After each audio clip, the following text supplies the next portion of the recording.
Star Trek Voyager may not have been the first live-action Star Trek series. It's number 4. But in addition to being the first Star Trek series to feature a woman captain, Catherine, there's coffee in that nebula, Janeway, it was also the flagship show for the then brand new United Paramount Network, or UPN for short. Did you forget that Voyager was one of the first shows debuted on that Moesha-fueled Homeboys in Outer Space piloted network we called the UPN on January 16, 1995? It's okay.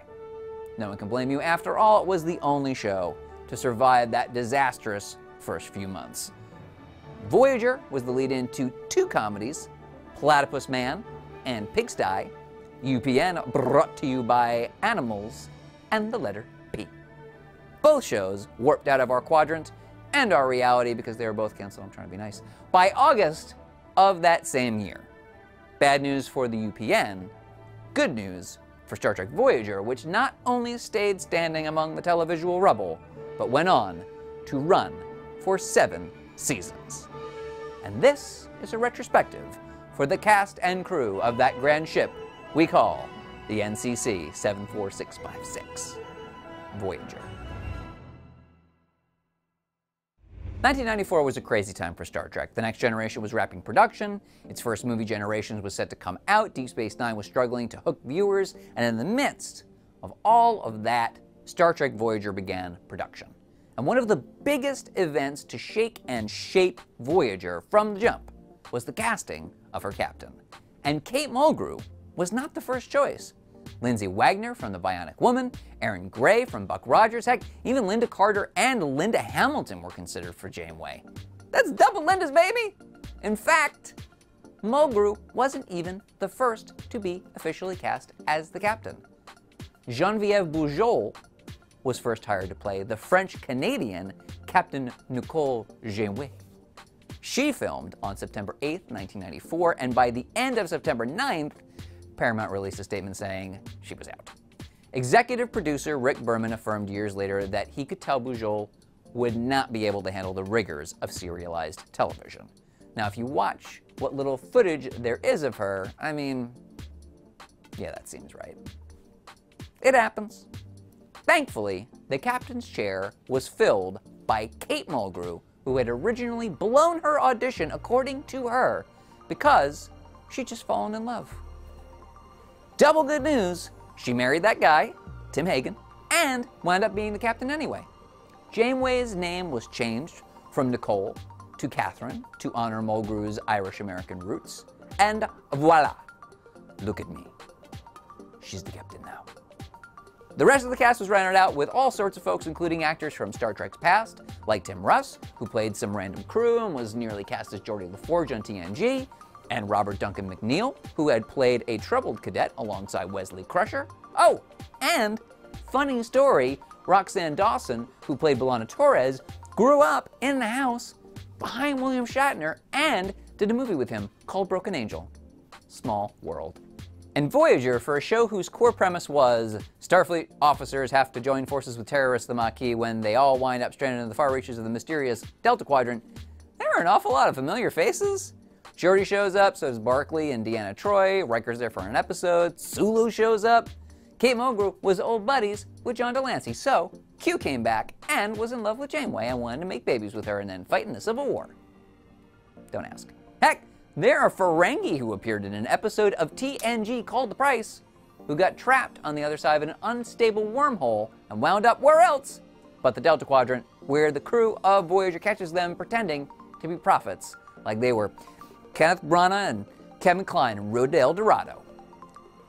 Sarah Silverman was in an episode, and speaking of non-Trek familiar faces, a hugely famous action star cut his teeth by playing an alien fighting champion on Voyager during a time when he was mostly known for asking people if they could smell what he was cooking. It's Dwayne "The Rock" Johnson. And he gave the old people's eyebrow to 7 and 9 in an episode called Sunkatsi. On that note, we should talk about she of Borg and tight catsuit fame, 7 of 9, because a lot of the juiciest did you know stories revolve around her and her casting. So, Voyager, like basically every other Star Trek series from TNG forward, struggled in its first 2 seasons to find its voice and its audience. Producer Jerry Taylor had decided to spend a lot of creative energies and real estate on these new aliens called the Kazon. Kazon were supposed to represent warring Los Angeles street gangs, but instead they came off as Klingons, but not good. There were rumors they were going to fire Garrett Wang, who played Ensign Kim, before he wound up on one of People magazine's sexiest lists, and then they got rid of Jennifer Leans Kess instead. There were plenty of rumors about the cast early on. Not going to talk about all the personal stuff, but you know, Google's your friend. And you know how every Star Trek show has its worst episode? Well, Voyager got that out of the way in season 2 with Threshold, an episode where Lieutenant Tom Paris warps too fast, as you do, starts to mutate into a reptile, also as you do, and then makes Janeway warp too fast so they can turn into like platypus salamander looking things. And then they have babies. Shout out to Platypus Man. Should have had an episode about pigs too. Voyager, you sleeping on that opportunity. But the Janeway gets sexed thing, that was a major point of contention. Mulgrew spent a lot of year 1 fighting with the producers who kept trying to change her hair, her shoes, her, you know, everything. And she fought the idea that she and her Maquis First Officer Chakotay should have a sexual relationship. She's the captain, let her be the captain.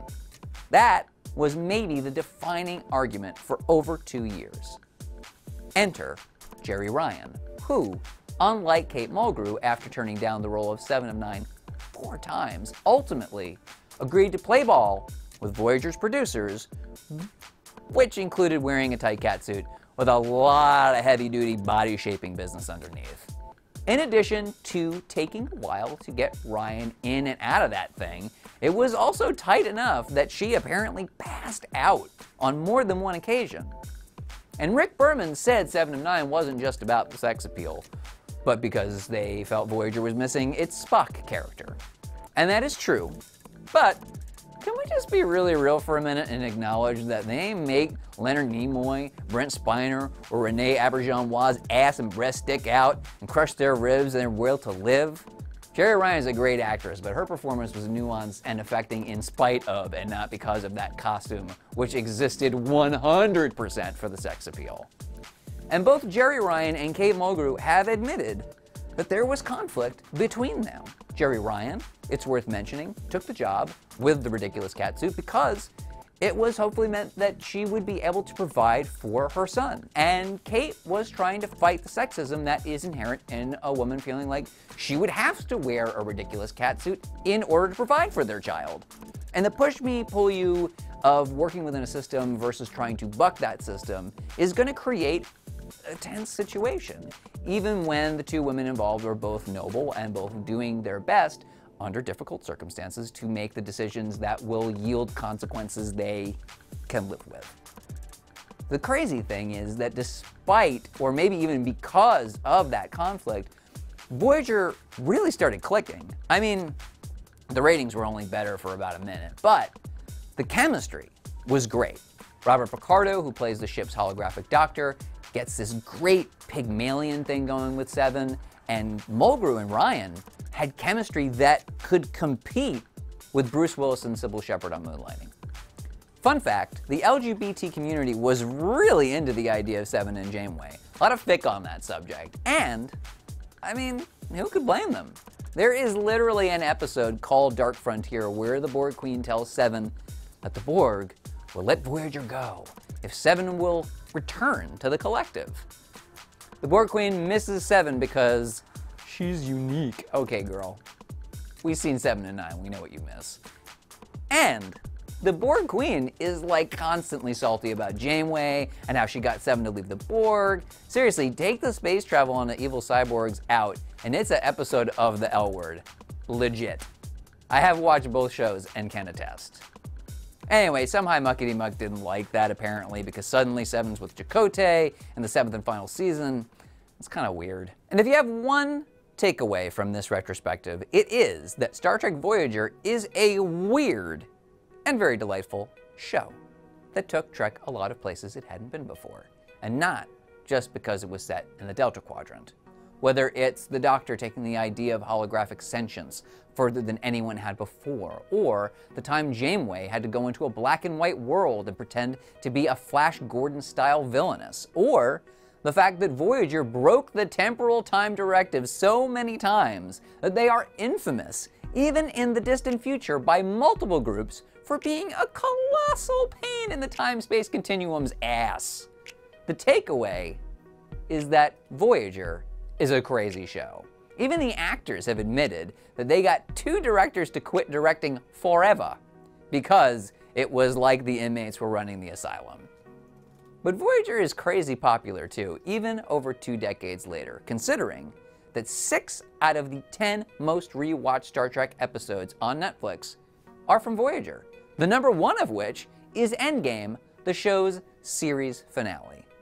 And if that isn't a reason to go back and watch Robert Picardo sing, or Kate Mulgrew drink coffee, or Neelix wear a multitude of couches, I don't know what is. Computer, end program.